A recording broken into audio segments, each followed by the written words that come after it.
Kyoto, Japan, spring 1994. A businessman is found dead in a hotel room locked from the inside. No signs of forced entry, no fingerprints, and a single origami crane left on the desk. This is the story of one of Japan's most baffling unsolved cases, the locked room murder of Kyoto. The Sayuryu Hotel stood quietly on a narrow street in Kyoto, its warm glow spilling into the cool, rain-slicked night. Room 403 was occupied by 46-year-old Kenji Sato, a regional sales director on a short business trip. He was due to check out the next day. He never. At 7:45 a.m., a hotel maid knocked to deliver breakfast. No answer. She knocked again. Still silence. Using the master key, she opened the door but stopped short. The chain lock was fastened from the inside. Through the gap, she saw him, lying motionless on the floor. She screamed. Police broke the chain. Kenji Sato was dead, a deep wound to the back of his head. No weapon was found. Windows locked from the inside. Balcony inaccessible. No footprints, no signs of a struggle. The room was immaculate, except for one thing. On the desk sat a perfectly folded paper crane made from hotel stationery. Detective Haruto Miyazaki took the lead. Security footage showed Sato returning to the hotel at 8:12 p.m., alone. Autopsy placed the time of death between 9 and 11 p.m.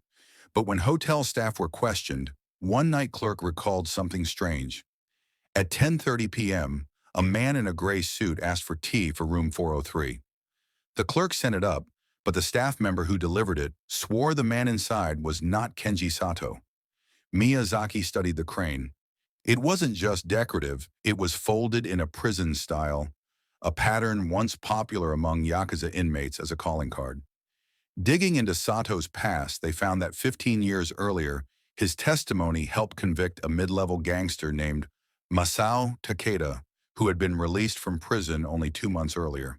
Takeda denied being in Kyoto, but an anonymous tip led police to a craftsman who had sold a custom hollow walking cane to a polite man in a gray suit. Detectives formed a theory the killer gained entry under a false pretense, struck Sato, and then used the hollow cane to slip the chain lock into place from the outside, making it look like no one could have entered or left. Without physical evidence, prosecutors refused to charge Takeda. The origami crane was their only tangible clue, and it wasn't enough. In 1995, the case was shelved. Takeda disappeared from public life. Detective Miyazaki retired years later, still convinced they had the right man, but without the proof to close the case. Room 403 has since been renovated, but some guests request it out of morbid curiosity. And every year, on the anniversary of Sato's death, hotel staff find a single origami crane at the front desk. No one ever sees who leaves it there. This was the locked room murder of Kyoto.